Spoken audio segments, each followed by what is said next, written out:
Good evening. Thank you for braving our first snowstorm. It really feels like we're at the University of Chicago for the first time this quarter. So very exciting and good to see a full crowd notwithstanding that. This is an exciting week for us in part because we had our Board of Advisors in town last night through today. We were able to really go over with them all the work that we've done with the help of all of you and to hear their input, which is incredibly valuable for us about how we can take our programming those steps further. So very fulfilling day and a half for us. And it also marks the beginning of Democracy Week, which has been sponsored by the Joyce Foundation, who's been, on the whole, a huge supporter of the Institute of Politics since our inception. And we started that off today at lunch with Robin Carnahan's Fellows Seminar, where Senator Claire McCaskill joined to talk about running for office in a purple state, that state being Missouri. And our second event of the Democracy Week series will be tonight, which is 21st Century Media Hurting Democracy. And so you have a fantastic panel and moderator who will go over that issue with you momentarily, and they will be fully introduced by Benjamin Field. So let me introduce Benjamin. Benjamin is a fourth-year public policy major at the University of Chicago and the president of the University of Chicago Democrats. While attending inner-city public high school, Benjamin saw the impacts of education policy firsthand. Within months of arriving at UChicago, Benjamin began working as a fellow on Rahm Emanuel's mayoral campaign. And in 2012, he worked as a field organizer for President Obama's re-election campaign in Northwest Philadelphia. Although Benjamin hopes to return to electoral politics, he's recently devoted himself to learning about policy creation. He interned for nonprofit NGOs in Bolivia and Egypt. And this past summer, Benjamin had an internship through the Institute of Politics for the Chicago Mayor's Office of Legislative Counsel and Government Affairs. In his free time, Benjamin enjoys Tchaikovsky, George R.R. Martin, which I'll have to Google, and ring fighting, which I think I'll have to Google too. In a moment, let me just have Benjamin come up here. I do also want to highlight another event that's going to be taking place through Democracy Week, which is Thursday's event where Joe Scarborough of Morning Joe will be here at 11:30. That will be taking place at the Cloister Club at Ida Noyes, which I know we were able to fill up with Senator McCain's visit last Monday, and we're excited to be able to fill that up again on Thursday. So without further ado, Benjamin, why don't you introduce our panelists?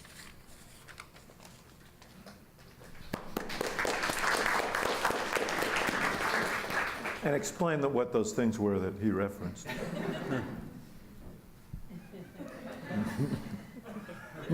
Maybe another day. Okay. We'll meet you later. Thank you, Darren. Each century of the American political experience has been defined by a different medium of communication.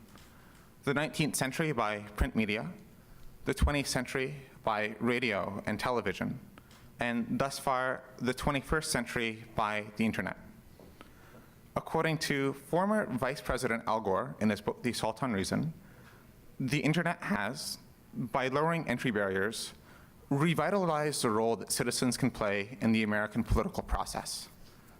Others have argued that by increasing this pace of the media cycle, the internet discourages the type of in-depth investigative reporting of decades past.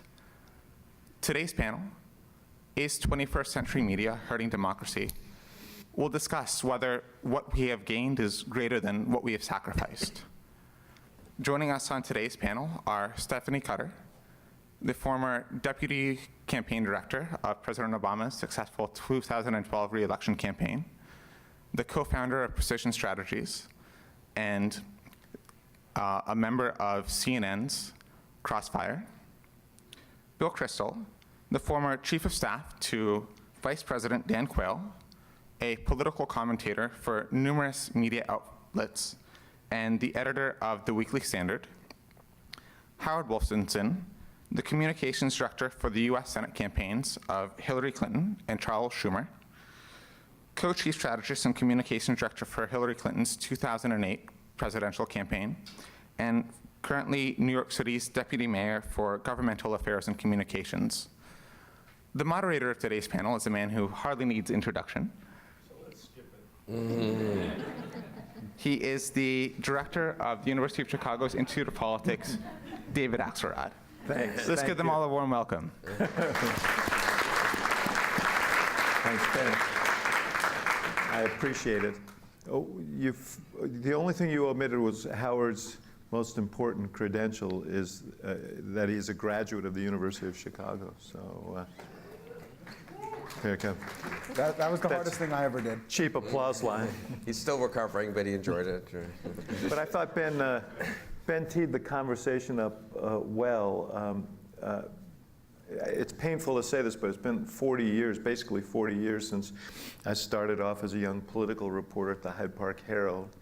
And things were much, much different then in terms of how campaigns were covered, how people received information. Technology, like every other aspect of our life, of our lives, has had a profound impact.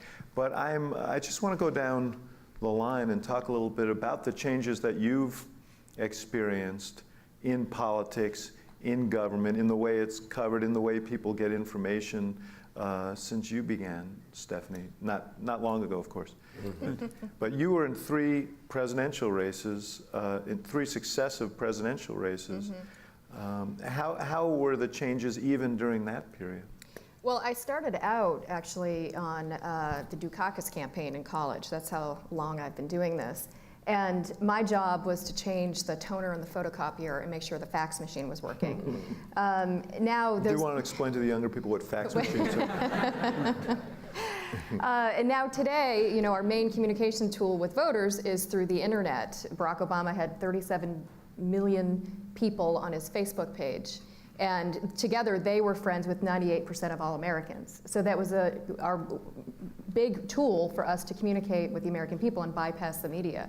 So it's been a huge transition, even in the last, let me do the math, 9 years since Kerry ran. Remember, that was the first appearance of blogs.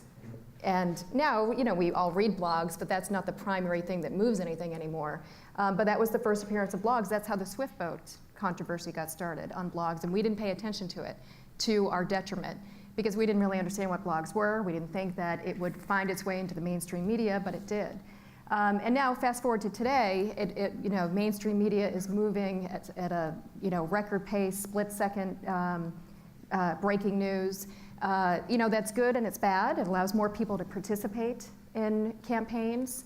It allows people who have nothing to do with politics, who are sitting at home, to help us recruit volunteers, spread our message just by sharing a photo, sharing a Facebook post, or making phone calls through their computer. But it also, in many ways, no offense to the media, Bill, dumbs down the conversation, because what qualifies for breaking news is not what used to be breaking news. It could be, some candidate had 2 different shoes on, and that would be breaking news. So I do think it allows more people to participate. It increases the flow of information, but it can dumb down the conversation. So, Bill, is it a great democratizing force? Ben quoted Al Gore, and you can park the sort of inventor of the internet jokes there. But I thought I'd preempt you. But is the evolution of the media, and it's the internet, social media, plus cable television, which is relatively new as a force, are these things enhancing democracy, undermining democracy, or a mix? I mean, obviously a mix, I think. But I go back and forth on how important the change is. Let me just say a word about that. For us, it's very important because we lived through it, and when you're in the middle of a change, it changes one's life so much to live in a world. I ran this little thing called the Project for the Republican Future in 93, 94 that I was trying to give the Republicans a new agenda after Bush lost in 92 and ended up fighting Hillary Clinton mostly on health care. And we got a lot of publicity because we used the fax machine. And this is literally true, to send out faxes to 3,000, Republicans and others in the Hill and people in the media. It seems ludicrous, and that was only 20 years ago. So part of me thinks, let me put it this way. Generally, I disbelieve claims that everything's changed. Technology has wildly changed our lives. I think actually, if you went back and looked at 1960, what people expected technology to do, you would find that life has changed less than one would think. This room was the same probably in 1960. And, people were sitting on a stage like this, speaking to people like you, and taking questions from people like you in a very similar way. And if you think about, people were commuting to work from similar houses to often similar office buildings, slightly more modern, flying in airplanes that aren't that different. If you really think of the kind of 60s belief of what the world would be like 50 years from now in terms of transportation, in many ways, change seems not to be as radical as one would have thought.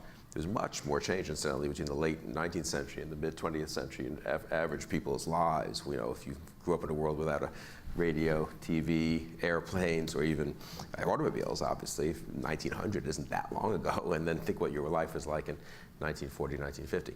Having said that, I've come to the view that actually the internet and the related changes is a big change. I mean, really is the biggest change probably of our time, the last 10, 20 years, and probably we're only a little bit way through seeing its implications. It does seem like it affects so much that we do that it's worth stipulating that it might well be a very big change, comparable to the railroad or the airplane or radio and TV. I'm on the whole a defender of it, I would say. So on balance, I think if we went back to the media world of 1975 when you began or whatever, or 1985 when I came to Washington, and sort of put ourselves into it, we would be pretty appalled by the lack of choice of news sources, the homogeneity of the news that millions of Americans were getting, the distortions in the news, and from both left and right. I mean, that it was routine, the ability to manipulate the news. I really think, a world before, it really is amazing. Pre-88, basically, no talk radio, no cable TV, and no internet. If you lived in Chicago, those were the days. No, but if you lived in Chicago, you got two very good, you got the Tribune and the Sun-Times, but if a columnist you liked wasn't carried by one of those papers, you couldn't read it. Maybe you'd get it 4 days later, right?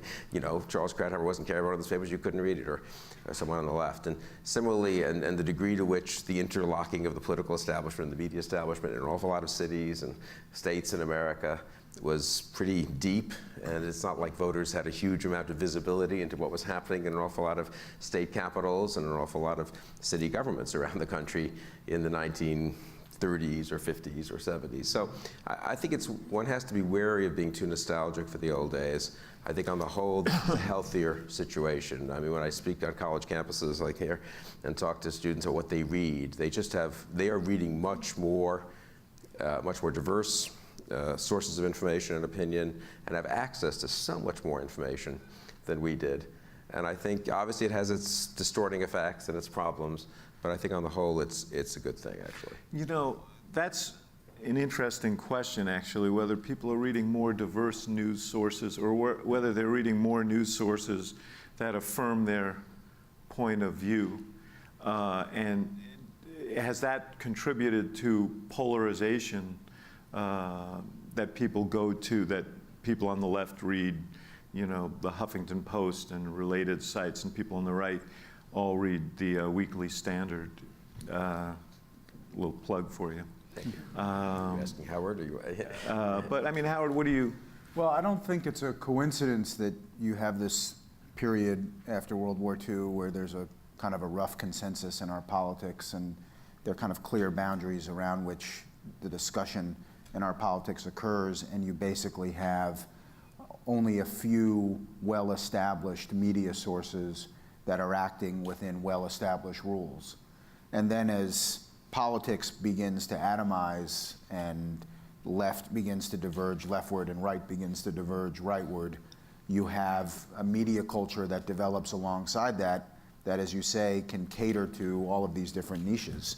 So now, we are as far from a period of consensus in our nation's history around our politics as you could get, and we have a technological change around cable television, talk radio, and the internet that feeds that. So I'm not sure which is the chicken or the egg there, but there was this sort of golden period that people look back on with a great deal of nostalgia around what America in the 1950s and early 60s looked like in terms of kind of a rough consensus, a vital center, if you will, in the polity, at the same time that you have these very well-established media brands that are basically kind of all in the same place, and then boom, there's sort of an explosion both in our politics and in our media that kind of go hand in hand. I guess the other thing I would say is if you look back at history, the changes in media technology are always accompanied by an enormous amount of hand-wringing and unhappiness. You know, the yellow press or the penny press in the 1890s into the early part of the 20th century, the elites were convinced we're destroying the country because it gave too much information and the wrong information and partisan information to the masses who were all of a sudden able to afford newsprint. And then you have the radio, and the people who were suspicious of radio sort of look at somebody like an FDR or a Father Coughlin and say this is just a tool for rabble-rousers and demagogues.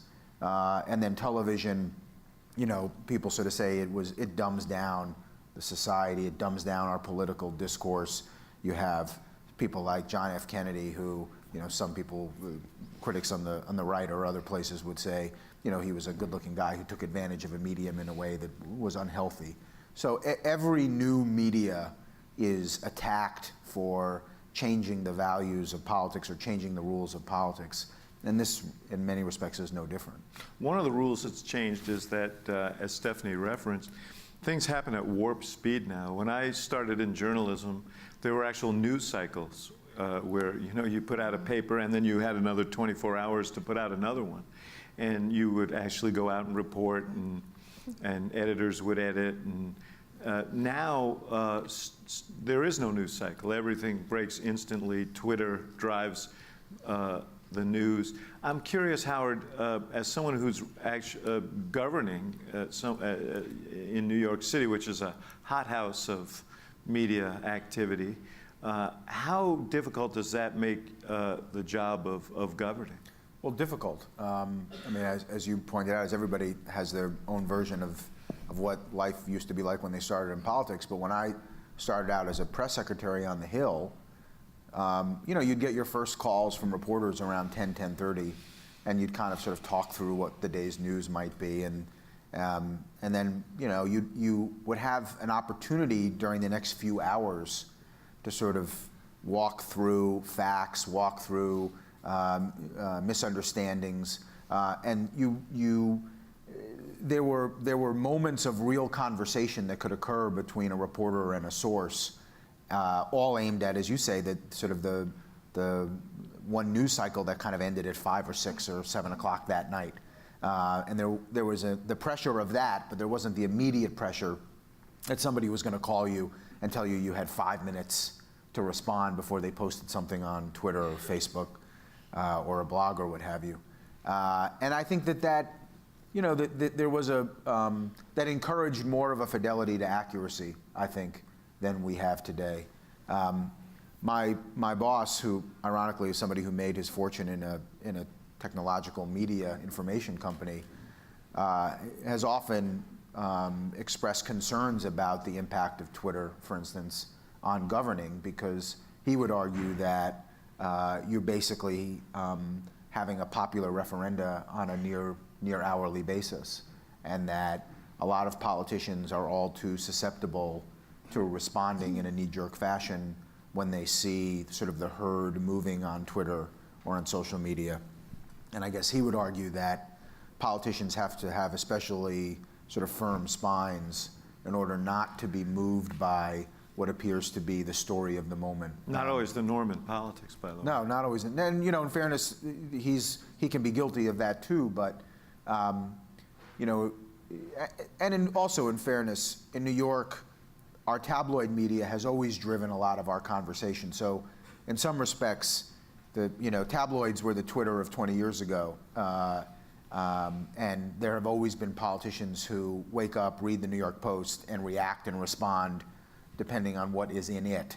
And I think he would argue that that's not a good way to govern. And if we wanted to have a government by sort of referenda on a daily basis, the founding fathers would have come up with that, but we don't. We have representative democracy, and there has to be some ability for politicians to stand back from the kind of onslaught of public opinion to make considered judgments and think more long term. You have a view on that? Well, I just want to make sort of a contrarian point, or at least suggestion. I mean, whatever, I think Howard's probably right at the media, in describing the media character of the 50s and 60s. I just think it's very dubious that translated into politics. There was more extremism in the 50s and 60s. I don't even mean that as a pejorative term, just analytically, the parties were much wilder, the swings of public opinion were much wilder in the 50s and 60s and early mid-70s than the last 10 or 20 years. I mean, this era, this wonderful era when everyone's being responsible, was the era of Joe McCarthy almost taking over the Republican Party, of George Wallace winning Democratic primaries in '68, of the Civil Rights Movement, which is a good thing, but also a huge challenge to established customs, of Goldwater winning the Republican nomination in '64, destroying, 30 years of Eastern Republican dominance, of McGovern then destroying, and again, I'm not being, judgmental here, but just McGovern taking over the Democratic, the McGovernites changing the character of the Democratic Party between '68 and '72 pretty suddenly. Then Jimmy Carter's the nominee in '76 out of nowhere. Reagan challenges Ford. Reagan then wins, which was not supposed to be able to happen. I mean, 60 to 80 is probably the most, just analytically, I mean, no president serves 2 terms. It's the most volatile election to election cycle. Lyndon Johnson wins 60% of the vote, and the Democratic nominee the next time, his vice president, gets 42% of the vote. I mean, it way exceeds anything of current politics. We have party polarization now, which has a lot to do, I think, with the sociology of the parties and kind of forces that are beyond anyone's control, probably. But so the media may have had, I think the media was more staid and centrist and all that, but the actual politics of the time was not very staid and centrist, and also was pretty irresponsible. I mean, both on right and left, there was an unbelievable amount of demagoguery, mudslinging, slandering of people, I mean, so, and in a weird way, in the last 10, 20 years, for all of the very day-to-day and minute-to-minute volatility, we've actually had fairly stable and centrist politics. I mean, honestly, we've had fairly close elections. We've had a little bit of variance back and forth, correcting when people didn't like the party going too far one way or the other. I mean, the populist movements in both parties have been channeled into institutions within the parties, which is what you sort of want, probably, if you're a political scientist looking at a 2-party system. I would argue that part of what contributed to the volatility of that period was the full emergence of television, actually. I think that it was the technology of that time. And so the Vietnam War on television, civil rights, and some of the bombings and down south. So I think technology did contribute to that. Stephanie, talk about campaigns. I mentioned before you were involved in 2004, 2008, 2012, and you mentioned that there was a great deal of change from 2004 to 2012. How did you, in 2012, have to adjust as someone who ran a communications operation to this emerging technology? Well, it used to be the old lesson of communications is you get something in the New York Times and you're guaranteed network coverage that night, which were the 2 golden apples of political coverage. That no longer is true. If you get something in the New York Times, that story is bypassed by 11 o'clock in the morning. Cable is probably no longer talking about it, nobody's tweeting about it, nobody's following up on it, with very, very few exceptions. So within the course of a day, instead of having 1 news cycle, which, as Howard talked about, you have 10, 12, it depends on the day, but double digits, absolutely. And you have to figure out which news cycle you want to ride, which is best for your candidate, or where you want to drive the nail in the coffin of the other guy. A good example of that, I guess, would be the 47% tape, which I'm sure everybody here remembers. It was Romney at a fundraiser where he wrote off 47% of the American people. They weren't going to vote for him anyway, and they were all dependent upon He would not characterize it in just that way, but... Well, why am I defending it to you? You guys want to debate this for? Yes. Crossfire never ends, does it? So I remember that day, and David, you were involved. The story broke. We were not involved in breaking it. It was a surprise to us, just like I everybody remember else. when you came in and told me about And it. I walked down to David's office, and I wanted to make sure that we weren't going to do anything to become the story. We wanted that story to live with Romney as long as possible. So we stayed out of it, right? We put out a very simple statement that it's hard to be president when you write off half the country, something like that. And we did say that. Now, something subtle like that. But, yeah, but it was. But it took off. Well, and this is actually a great parable, because what this was the convergence of all the different sort Yes. of innovations in media. That someone took a video on a cell phone, posted it on YouTube. Someone found it on YouTube, leaked it, and then it got tweeted all over the political And environment. it lived on YouTube for quite some time before anybody discovered it. And somebody discovered it, happened to be Jimmy Carter's grandson or something like that, and who eventually gave it to a reporter. But I guess there's two lessons out of that. One, you never know where the news is going to come from. And number two, there's a lot more breaking all the time. Sometimes it's good for you, sometimes it's bad for you, sometimes it's just inane nonsense. But there is, I'm trying to think of stories that broke that wouldn't have broken otherwise. Wendy Davis in Texas, when she filibustered a piece of legislation that was being considered on abortion, changing the rules to 20 weeks. And that wouldn't have been a national story if Twitter didn't exist. But a Twitter campaign was started about I think it was called Stand with Wendy. And she became a national phenomenon overnight. And tens of thousands of tweets were happening within a matter of hours, where nobody was noticing her before. Nobody would notice her before without this new tool called Twitter.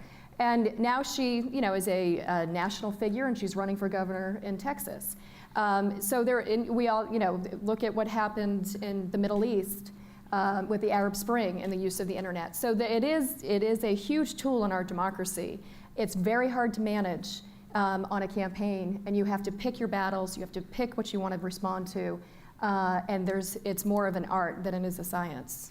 I wrote a post that afternoon at theweeklystandard.com on Romney's 47% comment saying it was indefensible, and showed just a fundamental lack of understanding of the country that he wanted to be president of, even though I was supporting him, sort of. And I had the dubious honor of having it sent out by the Obama campaign. It was like, great, Even, it's always bad when your name is prefaced by the, what is it, an adjective, or no, I guess it's a, but no, but whatever, but even, in a, even Bill Kristol says this is terrible. I was like, oh my God, that was not. Don't just take it from me. So I totally, and look, I mean, Ted Cruz has been, I'd say, to make your point about Wendy Davis, Yes. Ted Cruz's rise within 1 year as a U.S. Senator probably doesn't happen without the modern media environment. He also did a filibuster, obviously. Just generally his ability to push himself to the fore using media to go totally around the insiders club in the Senate. Having said all that, just to be contrarian for 1 second, I mean, a social scientist here at the University of Chicago, and there actually are some political scientists study this kind of thing, probably could explain the 04, 08, and 12 elections. Kerry 48%, Obama 52.5%, Obama 51.5%, whatever it was, by looking at the basic data about the approve, disapprove of the incumbent and the economy and one or two other very obvious variables, and say, well, this is all very interesting, and for us, it's fascinating that this stuff has changed, but in the real world of who wins an election or who loses one or what policies are made, it's unclear that it's really affected very much. Yeah. It really hasn't. I mean, what it does, it takes up oxygen in a debate. So you could be debating other issues. You could be talking about, what each candidate is doing for the middle class, but instead you're talking about, Which is really the question, because it creates every day. I always say in our modern news environment, every day in Washington is election day. Every day people are frantic. Every day this is the defining event, and we know that there are very, very few defining events. So Howard, in crowding out the other coverage, is this a positive development? Well, or how does it compel or not compel decision-making at the governmental level? So I mean, there are political scientists who will definitely say that all of the sort of news cycle, day-to-day warfare that the parties engage in during a presidential campaign is ultimately a lot less important than as you say, the economy or what have you. I don't know whether that's true or not. But there are certainly implications for governance in terms of what stories drive coverage, because they have an impact on a president's or a mayor's or a governor's approval ratings. They have an impact, then they become impactful with regard to that politician's ability to enact other parts of their agenda. You see that now, with the president. A lot of conversation, obviously, around the healthcare website and his. Something happened with the healthcare website. Yes, exactly. Yeah, nothing. That's the problem. And that, impacting his ability to focus on other elements of his agenda, like immigration reform or other issues. So when the press becomes focused, or the national conversation becomes focused around any particular topic, it does have implications for governance. And I get back to the point that it takes, there are very few politicians who are able or willing to look at the long game and say, I'm just not going to focus as much on the story of the next hour or the next day. I want to think about where I want to take the country or the city or the state a week from now, a month from now, a year from now, 10 years from now. And there are just not that many people who are able or willing to do that, I don't think. Don't you think, though, that you guys have been in campaigns more recently than I? The media think the media is incredibly important, and that the media cycle is incredibly important. Every intelligent political operative I know, and most intelligent politicians, of course, are thin-skinned, so they get obsessed about it slightly, temporarily.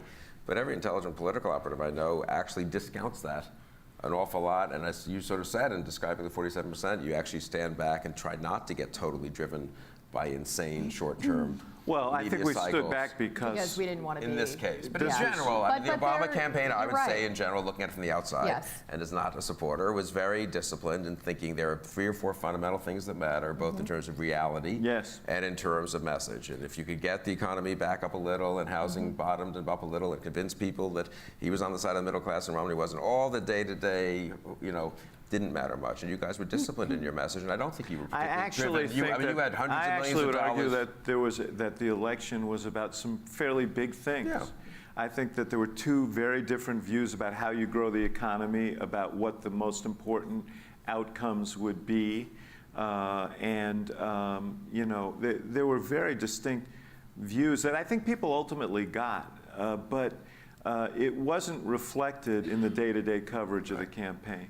And I guess Howard's point would be, how much do politicians react, and maybe foolishly react, and not see that they're better off having a longer view Well, look, I think- or a short view? And I think that's an interesting question. Some, I think, are willing to look around the corner and say, we've got to stick this out. And if it's the right policy, it's the right policy. And others... But look, we hopefully we venerate those politicians. I think, from what I know or have read, Barack Obama is somebody who's willing to kind of take that long view. John McCain, when you think about the surge, was somebody who was willing to sort of take that long view around that issue. I think the guy I work for is somebody like that. But I think, there are a lot of politicians who are not, who are just very influenced by the news cycle. I will say I'm not sure that is new either. There's a reason why Profile encourages a slim volume. And so I think history, is replete with that, but I think everything gets magnified by the media. So just on this, on the democratization question, though, it sounds like we all agree that in some ways, and certainly it's true in the case of Obama, he wouldn't be president if not for social media, the ability to galvanize people at the grassroots. Raise money. At the grassroots. And it's probably true, Bill, isn't it, that the Tea Party movement has also been ignited by the clever use of the internet to galvanize people of a like mind. So would we argue that that this is furtherance of democracy, that we've become more democratic as a result of social media? I would tend to argue, sort of net, that it is a good thing that in America, in this, in this last decade, popular discontent and a certain amount of rebellion against establishment choices and understanding was able to manifest itself first, I would say, in the Obama movement and campaign in 07, 08, and then actually in the Tea Party in 09 and 010. And that in the old days, those things were harder because it partly was the media situation. The parties were less penetrable. The established institutions were less penetrable, and they would often flake out into third and fourth parties and genuine protest movements that weren't able to be absorbed a little more effectively. But whether or not I'm right about that, yeah, I think it's better for the, I mean, Bob Putnam, the Harvard political scientist, wrote this book famously, was in '99, I think in 2000 he published it, Bowling Alone. And it was a lament that popular participation in this country, civic participation, was going down. And the evidence, one piece of evidence he had a ton of evidence. One piece of evidence he had was this famous, in the 50s, everyone was in bowling leagues, and now people go bowling alone, and so that shows that in the old days everyone was communal and they cut across class. I took our kids are the right age to go bowling a lot around then. You took them to bowling. I never saw anyone bowling alone, so I told Putnam. Now you don't even have to leave your home; you just do it on a Wii. Well, that's true. But he had a lot of evidence sort of on this. But I mean, as always, when social scientists agree on something, it's about to be falsified, and in this case, the last decade has seen a heck of a lot of civic participation in many different ways, not just in politics, incidentally, but I would say in various aspects of civil society, and genuine movements against the war in Iraq or against, on Obamacare, genuine public participation, people getting all worked up on one way or the other.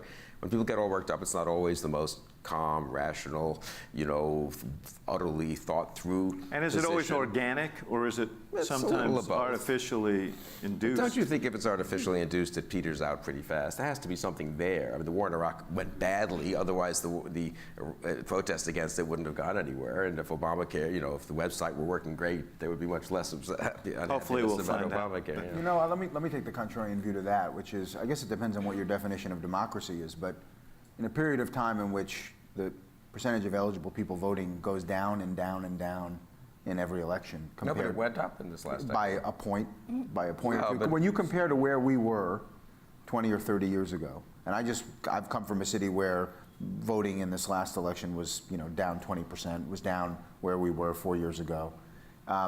If the definition nobody was spending $100 million. That's the problem. But if the definition, but it was true, it was down everywhere municipally this last time. If the definition of democracy is people actually coming out to vote, I mean, we used to have 80% participation in presidential elections in this country. Long time ago. Okay. And also the 18-year-old vote changed a little. We are talking about the long horizon here, and I don't. One definition of democracy is your ability to go on social media and express an opinion, but another definition of democracy that might be more important is actually your willingness and ability to go out and exercise a franchise, which is not as high as it used to be in terms of our ability. Well, it's mixed. I mean, Virginia is certainly where I live, is a more democratic, with a capital D, unfortunately, as well as a small d, state, than it was 30 or 50, 70, I mean, leave aside entirely race, which of course is already a showstopper in terms of claiming that it was more democratic 40 or more years ago. But 25 years ago, the party established was nominated whoever they wanted, and it was basically, you had Southern Democrats who controlled the state, and then it swung Republican. I mean, now we actually have hugely competitive races with big turnout, incidentally, in Virginia. And I don't really agree that, I mean, there's some weirdness, and if you have non-competitive states and non-competitive elections, I think you get the diminished turnout. But I hesitate to take out my, this would be an example of how technology changes conversation. I hesitate to take out the iPhone to check, but I am certain that presidential voting, percentage of Americans voting in presidential campaigns has gone down significantly in the last 20 or 30 years. I think Bill's right. The last couple of elections, I don't think that's true. I think it was true for some time. Let me ask you about another dimension of this. First of all, let me ask, this is a terrible thing to ask, but what is but go right ahead, really. Yeah. No. But in terms of time, are we scheduled to go to 7:30 or 7:30? Okay, great, because I don't want to cut you guys out of the conversation here. Another aspect of this, Twitter, of social media generally, it has been the sort of marginalization of traditional news sources. And so it becomes hard to make a profit running a newspaper, running a news operation. And Bill, let me start with you because you were, we're contemporaries, so sadly. I'm not For sure both of us. I'm not sure how to take that, but I'll just. Well, take it as self-flagellation. Exactly, So, right. Talk about what the quality of coverage of these campaigns and how news organizations generally cover campaigns now. And Stephanie, you can jump in as a child in the Dukakis campaign. You can remember as well. I mean, do you?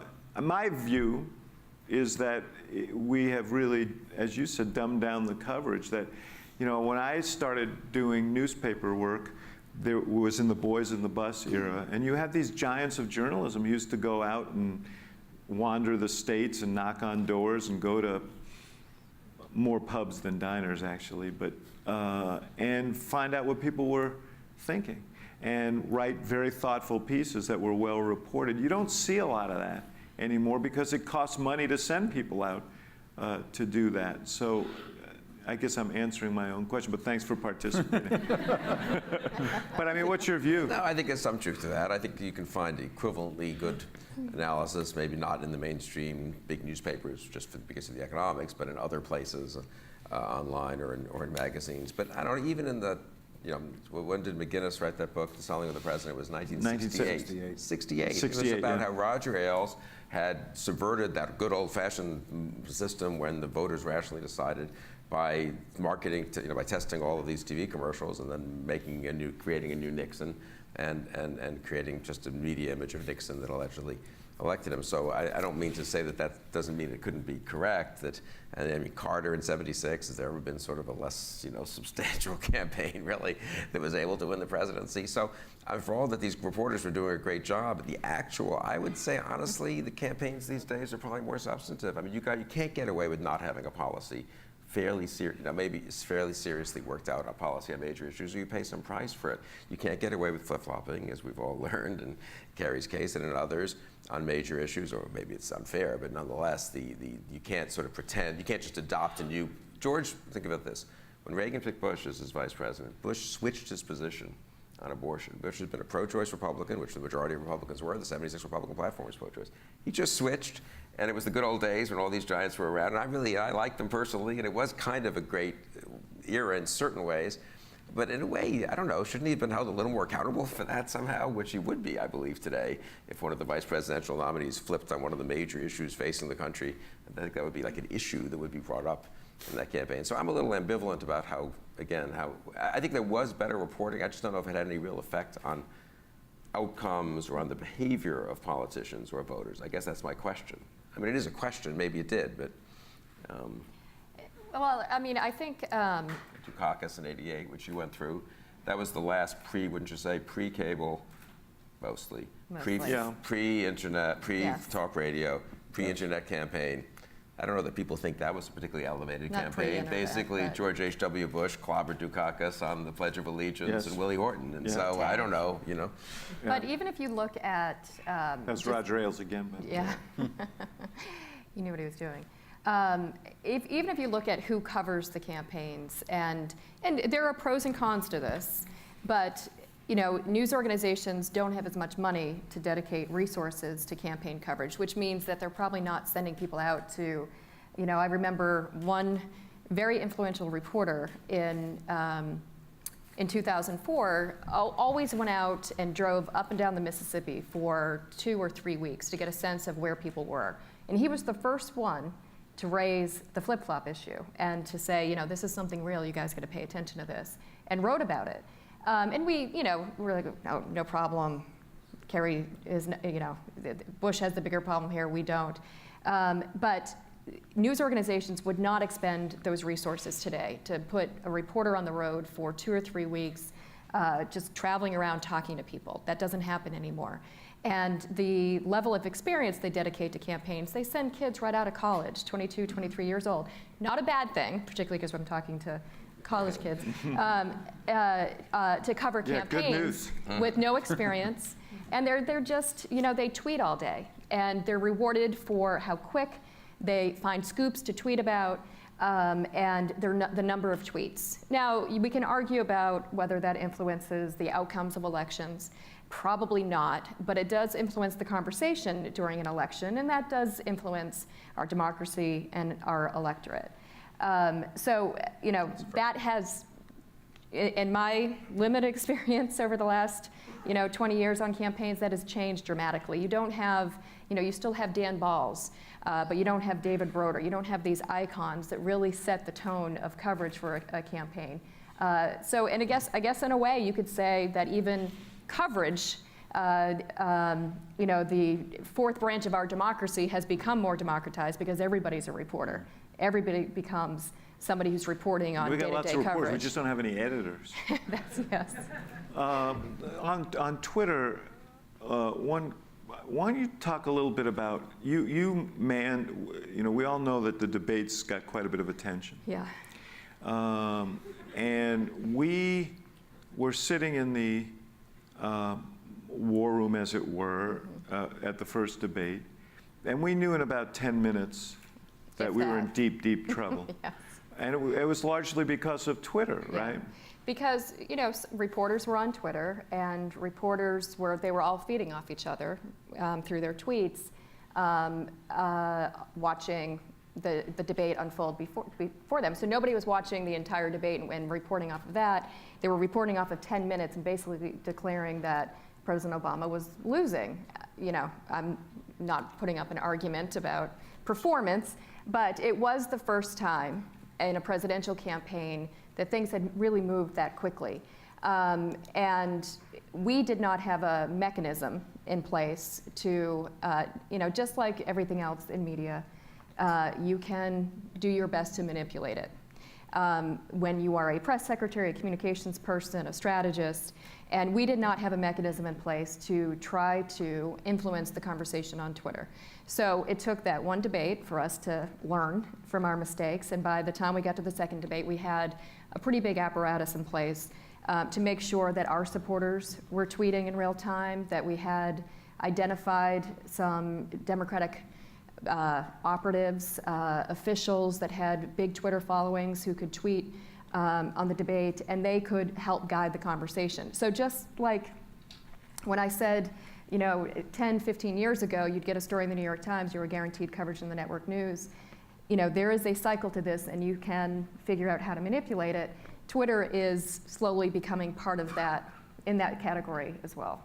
Obama, of course, did do better in the second debate, which yes, that helped. Yes. And look, it's interesting. I mean, again, I'm not just to be contrarian for a second. I was not working for Quayle in '88 when he was a candidate. Why don't you just stipulate that you're a contrarian? Why do we have to go through this every answer? I'm not taking a position.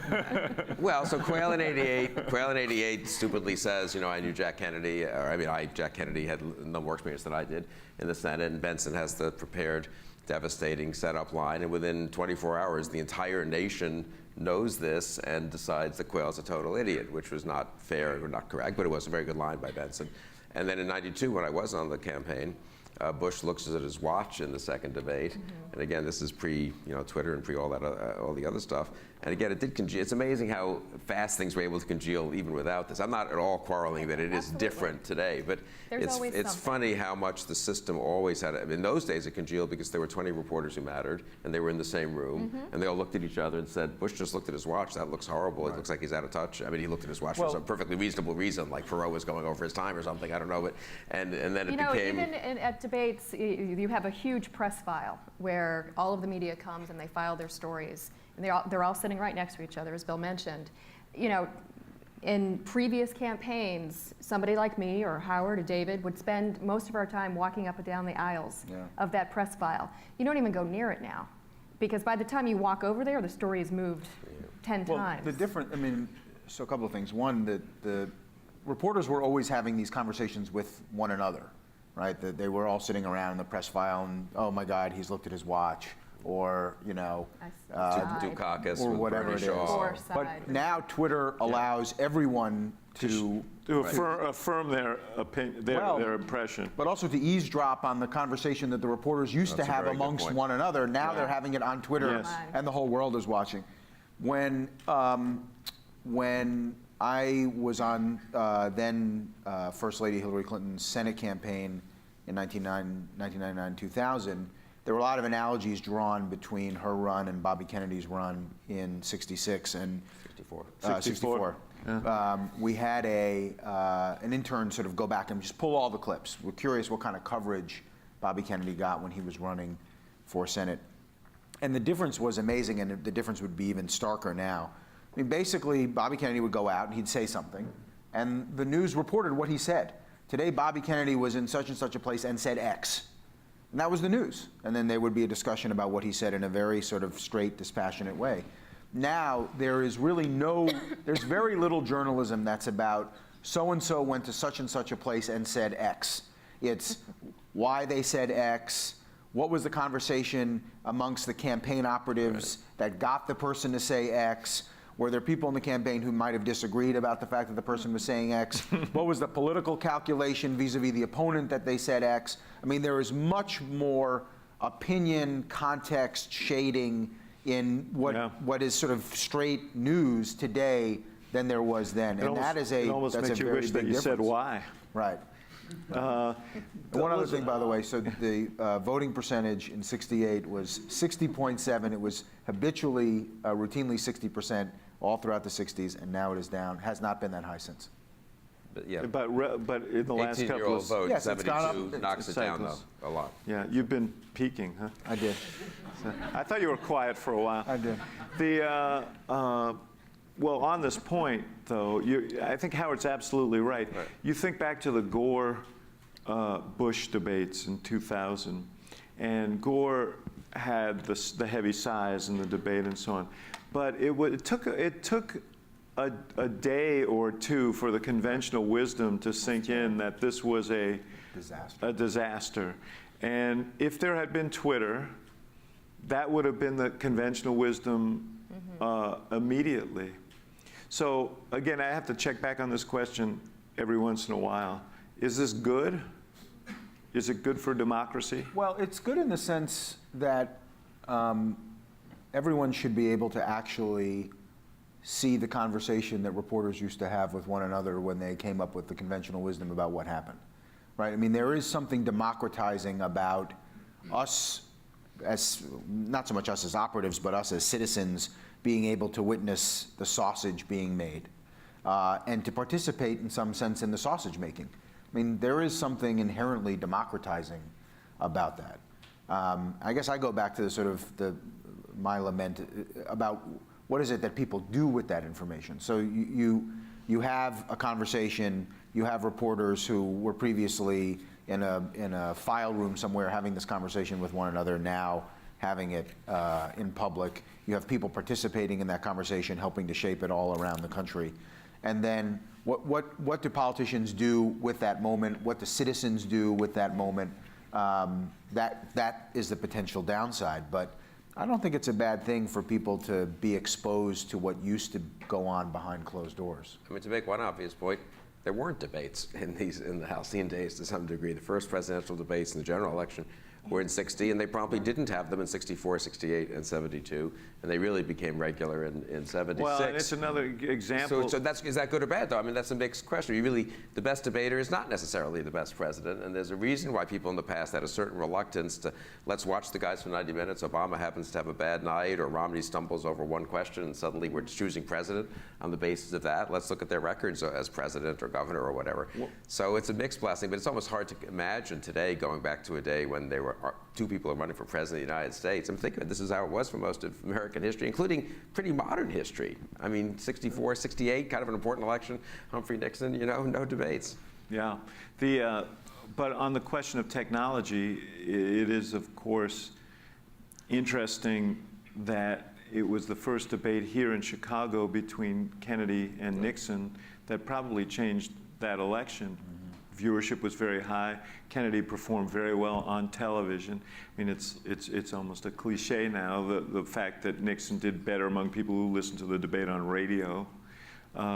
So their technology played a big role. Let me go back to something. So one more point on that, just because this is now a point both of you have made that again, I'm going to concede, I think, which is if you actually read the transcripts of those debates recently, both 60 and 80, for some various reasons, and this, I think, is what the content of the campaign. Those are incredibly substantive debates. Yeah, they were. Reagan, Yes. who's thought to be like a, just had some phrases and stuff. The depth of the Reagan detail in the Reagan-Carter debate about the strategic arms balance between the U.S. and Soviet Union is jaw-dropping. And the Kennedy-Nixon debates are very there's a little phoniness with Kamoy and Matsu and stuff, but they're very substantive. So I think that would fit into the notion that it is, people felt still, they hadn't in a way fully adapted maybe to the new media environment. They hadn't really thought through the TV fact of sound bites, and they still actually gave more substantive answers perhaps than politicians today who need to worry about sound bites. How are you going to say that? I mean, if you think about technology and campaigning, you're absolutely right that debates themselves are relatively recent phenomena. Candidates campaigning themselves are relatively recent phenomena. Obviously much farther back, but throughout most of the history, candidates didn't campaign. They didn't seek the nominations. They didn't go to conventions. They sort of declaimed any significant interest. They had agents operating on their behalf to do this for them. And it's only really with Teddy Roosevelt, where he's going out and barnstorming for the nomination, the Republican nomination in 12, right? That modern campaigning involves candidates actually going on trains and seeking votes. And you wouldn't have had that, obviously, before railroads. And so there's another example of where the innovation of technology compels the ability of candidates to campaign in ways that they were previously unavailable to them and didn't do. Let me return to something here because I think we didn't give it enough attention, which is the sort of polarization of the media and the ability to choose news sources that affirm your point of view. And Bill, I should start with you because obviously your magazine has a point of view, pretty distinct. You obviously created it as a counterpoint to other media you saw out there, but you find, at least at the edges of our politics that get so much attention, lots of folks watch Fox, lots of folks watch MSNBC, and they don't watch anything else, and they get their news from there. Some watch Comedy Central, probably some in here, get their news from there.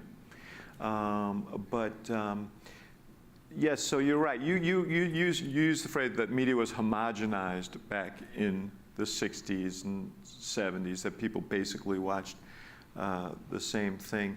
But is there a danger that people only get one point of view now that is, that just kind of stirs the pot in terms of the polarization of our politics? Yes, I mean, I would distinguish, I think the Weekly Standard is a perfectly traditional opinion magazine of the kind that have existed in the U.S. for 100 years, and New Republic and National Review and The Nation and all that. So, and that's just sort of, I think that is actually old media, I would say. Yeah. The new phenomenon, obviously, I suppose. It actually is printed. Yeah, right. That's a website too. Yeah, talk radio, and then I guess cable is a somewhat new phenomenon. And, hundreds of thousands, or in the case of Fox, a couple of million people are watching stuff that mostly reinforces their views, and at some point can become an echo chamber, and at some point can become a self-defeating echo chamber, as Fox showed in 2012, where I don't know if it really affected the Romney campaign, but they simply didn't grasp what was quite what was happening in the real election. I don't know, and I don't know. I mean, if you were a supporter of Joe McCarthy, I guess you didn't read newspapers that were necessarily pro-Joe McCarthy, or only listen to if there were people Probably on read radio. the Chicago Tribune. Right. I mean, they were pretty partisan. I mean, again, it's funny how short that period, that window of the kind of bipartisan, it's about 14 years. It's basically the demise of McCarthy to 68, or 66. Of the kind of centrist, Anyway, Although, I guess, but in some, but now total, you have, I don't think you have it's so a many huge, choices right. that you can find choices Right. that affirm your point of view. Let me raise another issue relative to this, and I also don't want to let the whole evening go by without the return of Crossfire and talk a little bit about that for a second. But before we do, Oh, good. just trying to get you a little promo. There's an interesting study that showed that how Google sorts people's searches according to their own tastes. So that if you look up, I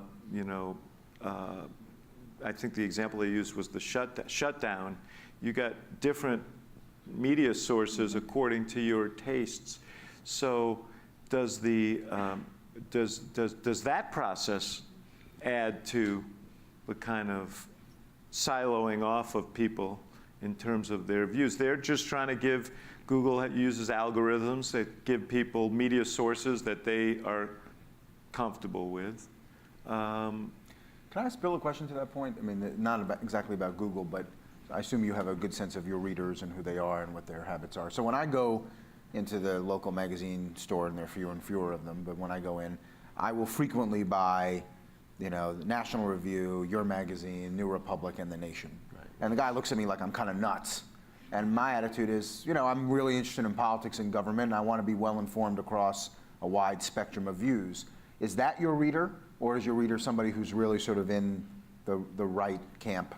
I think a small percentage of our readers are, but I think this was probably always the case, people like us who want to read them all to see what everyone's saying, and because it's genuinely intellectually challenging to see if there's an argument that might convince you or that you haven't thought of coming from the left or from somewhere else or from the paleo-conservatives, let's say, American conservative or something like that. So well, that's a term that they use. I'm not using that term. That's their own term for, Pat Buchanan, let's say, conservatives. But I know most readers of the Weekly Standard are mostly conservative, but it would be very unfair to them, and somewhat unfair, I'd say, honestly, even to the viewers of Fox, the viewers of NBC, to make it seem like they're in some total cocoon and they're utterly unaware of what people do have lives. I mean, they go to work, and unless you stipulate that everyone at their workplace has the same views, and everyone in their neighborhood has the same views, and everyone in their church has the same views, I think people are aware that there's not everyone shares their views. One reason they like to watch something like Fox probably is precisely it's a kind of, now I'm going to spend an hour or two with someone who agrees with me as opposed to having to argue all day with my, ridiculous liberal relatives or something like that. So, I mean, I think it's I think it's a little danger, but I think it's generally overstated. I think most people are not living in cocoons in America in terms of their information or their sense of what's happening out there in the country. I guess the danger isn't that people are exposed to or gravitate to different views. The question is whether they gravitate to different interpretations of fact, that are,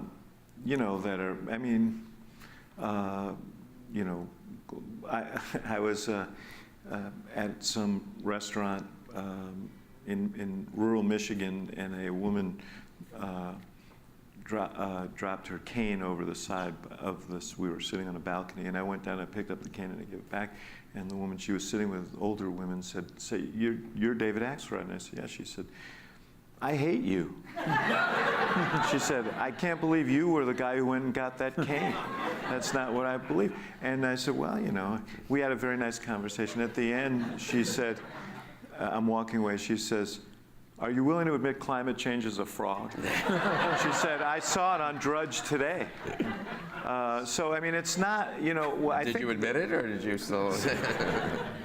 I took the cane and threw it over the side again. But I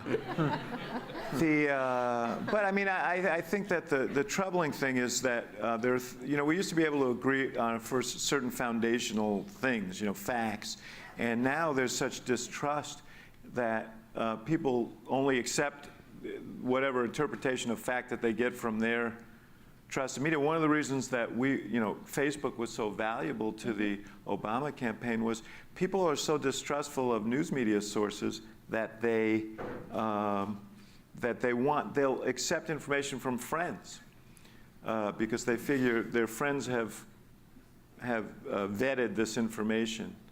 And so it became a really important source of information spreading for us, much more trusted than the news media. We've talked a while here, so let me invite some questions. And we got people, whoever gets a mic to somebody, just hand the mic to somebody, will you? That way I don't get blamed for picking.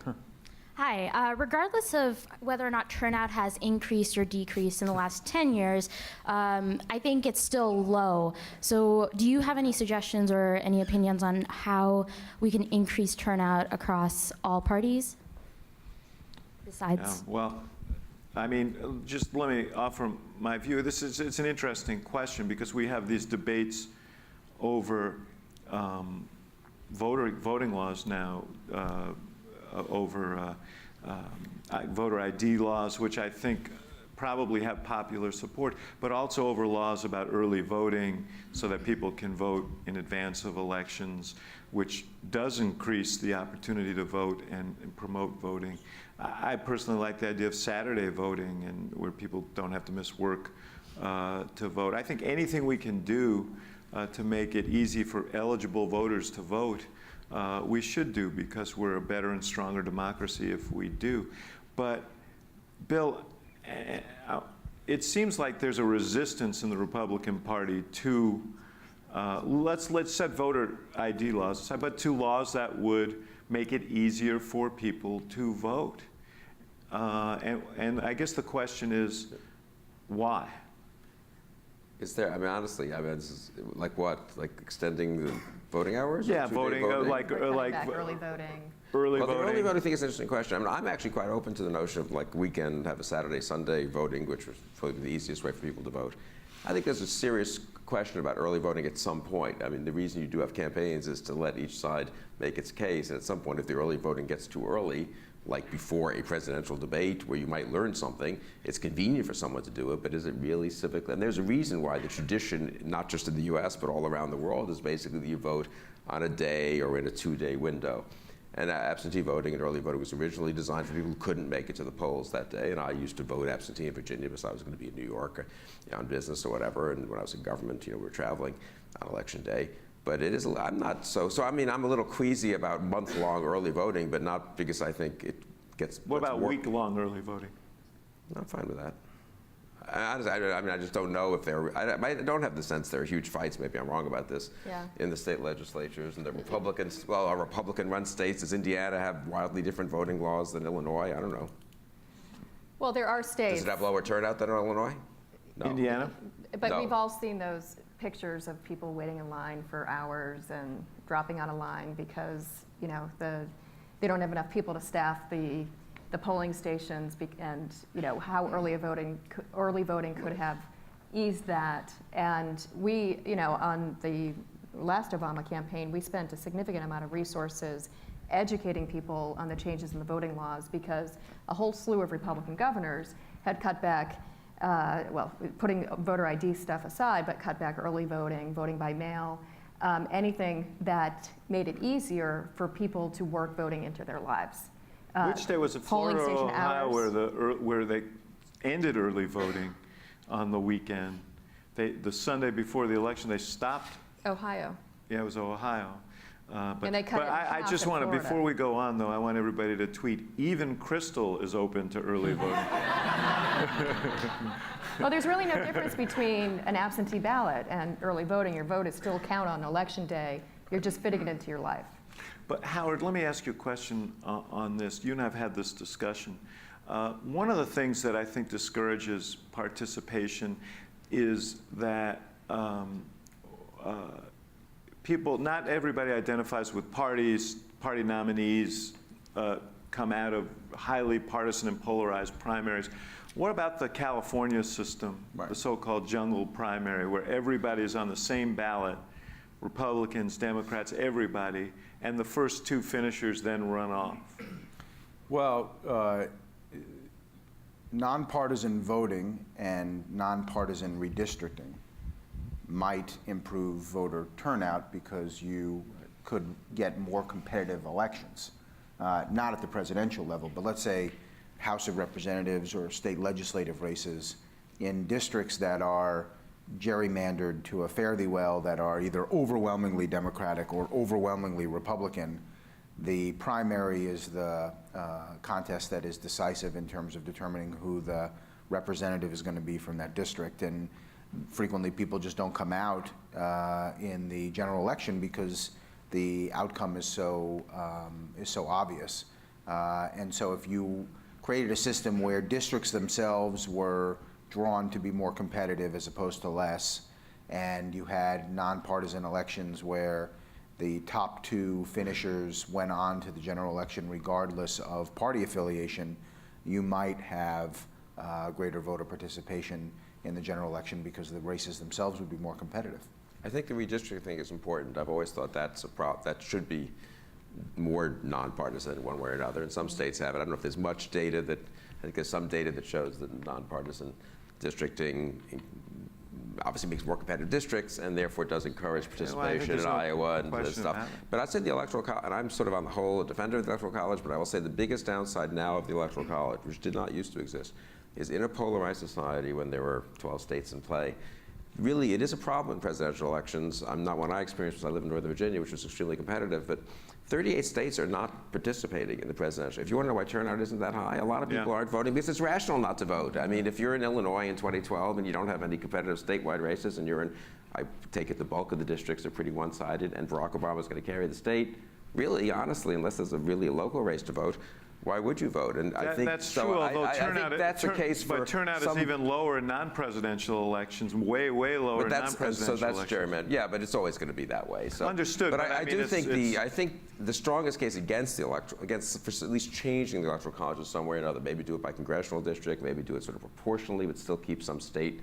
I'm not for a big national popular vote, but I do think the strongest case for it is a civic matter. Really, is that too many Americans now are not participating really in the presidential election. They're not seeing the ads. They're not they don't feel like they can make a difference. The way they make a difference is they drive 300 miles to a competitive state and spend the last 3 weeks in that state. There's something a little wacky about that you live in America and you drive to another part of America to sort of participate in the election. Yeah.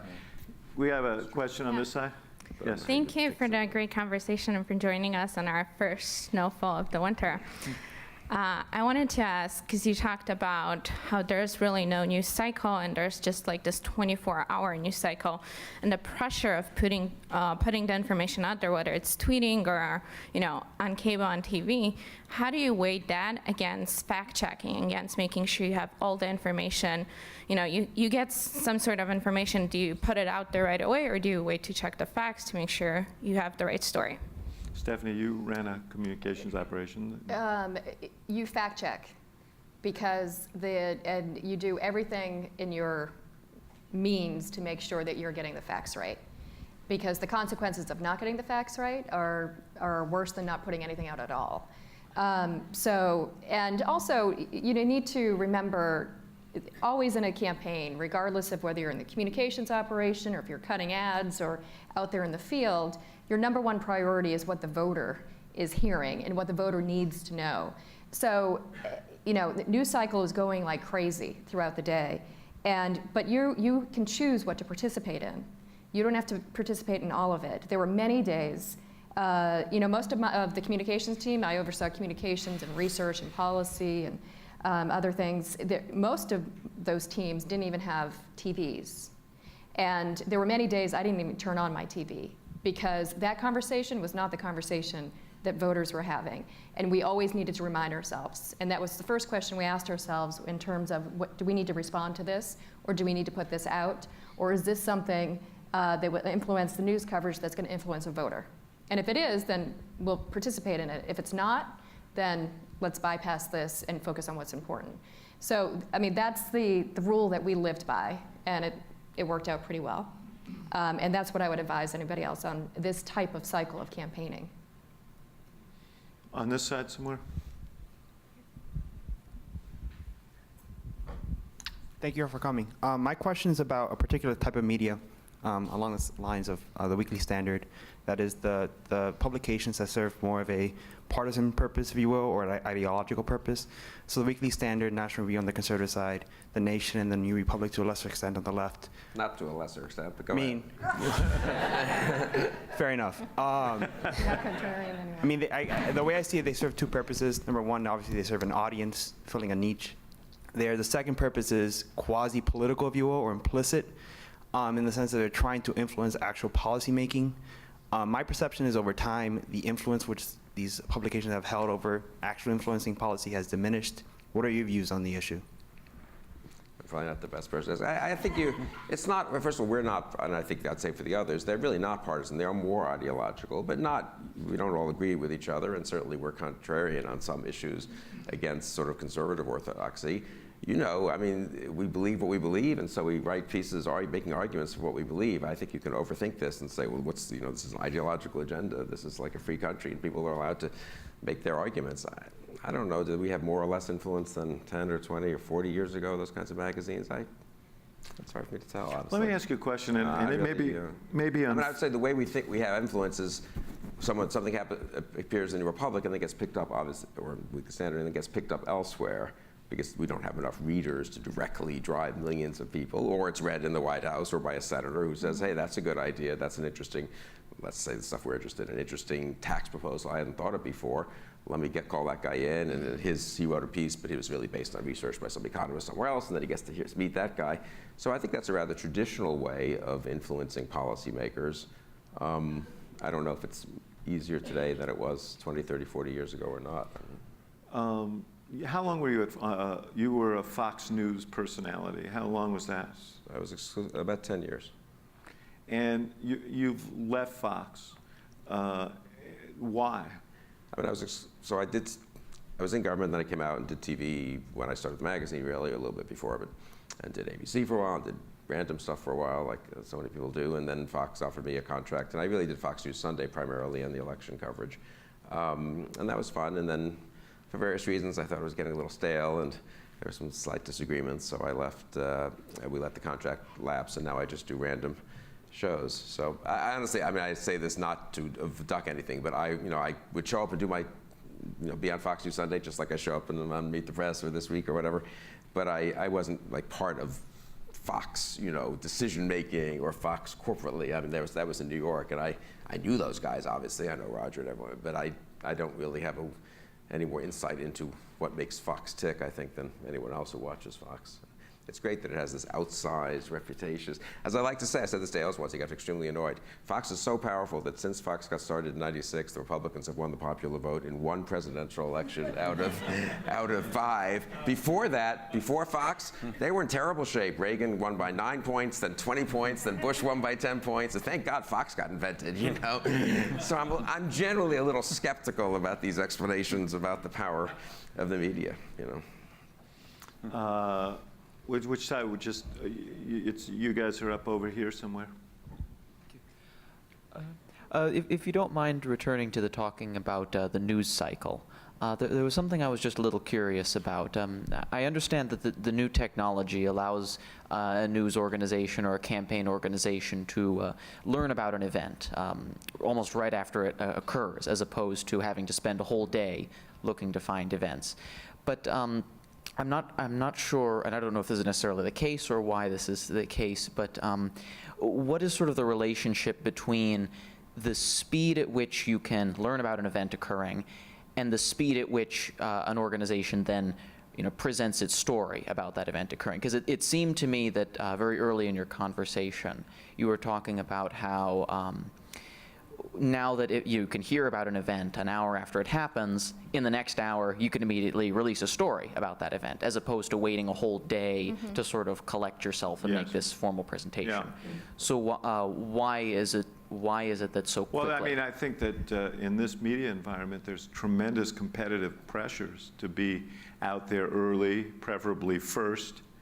And if stories are breaking, if you see a story breaking on Twitter, your readers are going to be looking at your website to get more information. And I think, reporters who used to, Dan Balz is a great example, who I think is in many ways the gold standard for political reporting. He's out there now taking his own photos and tweeting, and he files, many times a day. And when there's a breaking story, he's expected to write about it. So I just think the pressures on journalists today are much greater, and the chances of misinterpreting information or just getting things wrong is much higher than it was in the past, is my impression. I mean, I don't know. Bill may have a contrary view. I'll pass. Yeah, over there in the back.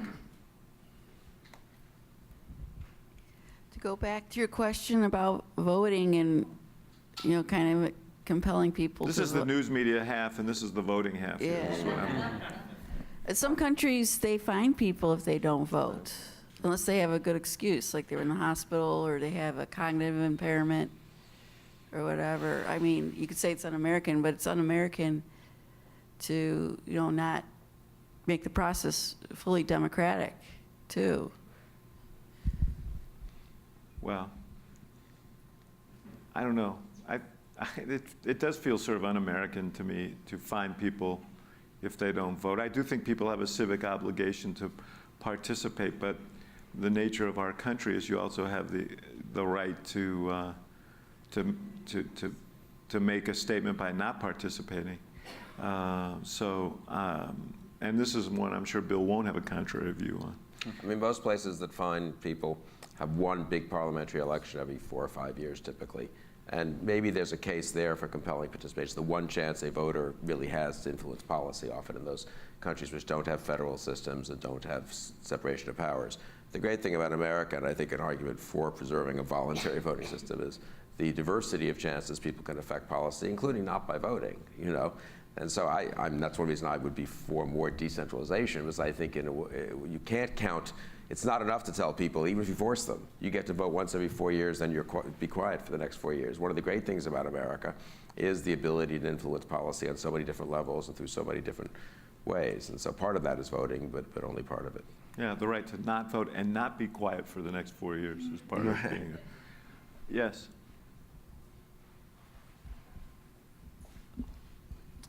Hello. So I wanted to ask about how new media is changing our relationship with candidates and elected officials. In a lot of ways, it seems that we get to know elected officials a lot more intimately, for better or for worse. One can think of Cory Booker or Anthony Weiner. Do you think that this might have an impact on who not only gets elected, but on who decides to run for elected office? Is there a change in the expectation of what you're giving up and what you need to give to the public when you choose to run for office? I don't think so. I think in the example of Cory Booker, he was creating a whole persona about himself on Twitter, and became a folk hero of sorts. Saving people from burning buildings, saving dogs, all of that. I guess you could kind of say the same thing about Anthony Weiner. He was creating a persona on Twitter also. But those are, self-inflicted. He was more of a dog, though. Yes, positives and negatives. I don't think that is, on the other hand, Barack Obama, he does tweet. It's not, you do want to create a personal relationship with people online.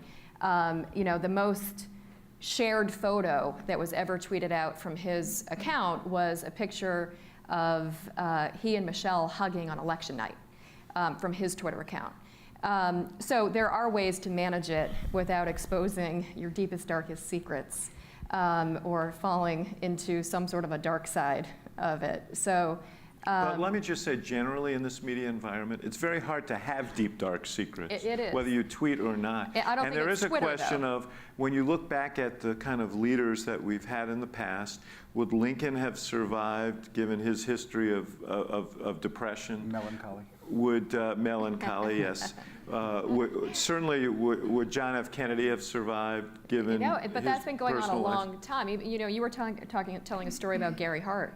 Yes. On the way up here. That was, one of the first best examples of media exposing someone, the famous monkey business.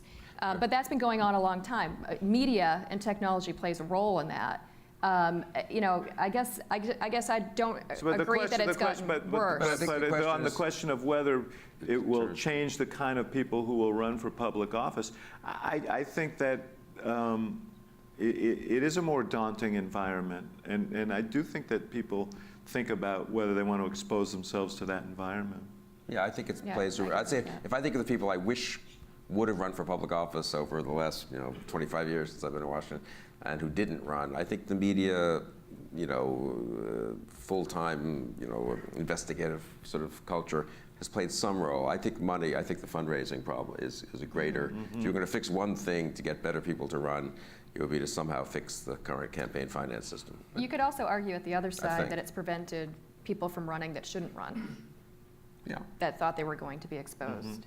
So it Although has that certainly, that problem, that issue predates social media. I mean, basically the rules change around what the media will or won't report around a candidate's private life in the Clinton campaign in '92. I mean, there's a little Gary bit of, Hart's the precursor. Yeah, that's right. There's a little bit of it before, but basically, at that point, anything that they do in their private lives that could potentially be interesting becomes news, and it becomes fit for print. And that predates, social media by a decade. So the rules have changed around what is or isn't news with regard to a candidate's private life for a long time. And I do think it does keep some people from running, although as Stephanie said, maybe it keeps some of the right people from running. On the other hand, there's certainly enough candidates and elected officials who still have these moments of indiscretion to suggest that a lot of them still run anyway. Like the mayor of Toronto? Like the mayor of Toronto? So I hate to say it, but we are sort of at the hour here, and I have a few acknowledgments to make. I want to thank the Joyce Foundation for their generous support for these democracy discussions. I want to encourage you all to come back on Thursday to see Joe Scarborough, who may have a few ideas about the new media and how it's affected our politics, and has made a few contributions to that. And then finally, I just want to say a couple of words about these people on this platform, because not only are they brilliant, not only are they interesting, but they're also incredibly generous with their time, because each of them serves on the board of the Institute of Politics. And we had a wonderful board meeting today at which I think we had really productive discussions in which we interacted with a lot of the young people who are involved with the IOP. And I said then, and I'll say it again, I was really, really proud for them to meet our University of Chicago students. And I was really proud for the University of Chicago students to spend some time with them, because these guys represent very, very high standards and are exemplary people. And I'm proud to call them my colleagues, and I want to thank them on behalf of the University of Chicago community for the commitment they've made to make the Institute of Politics possible and to make it a success. So with that, and I want to thank all of you for coming tonight, and we hope to see you again and again. Thanks a lot.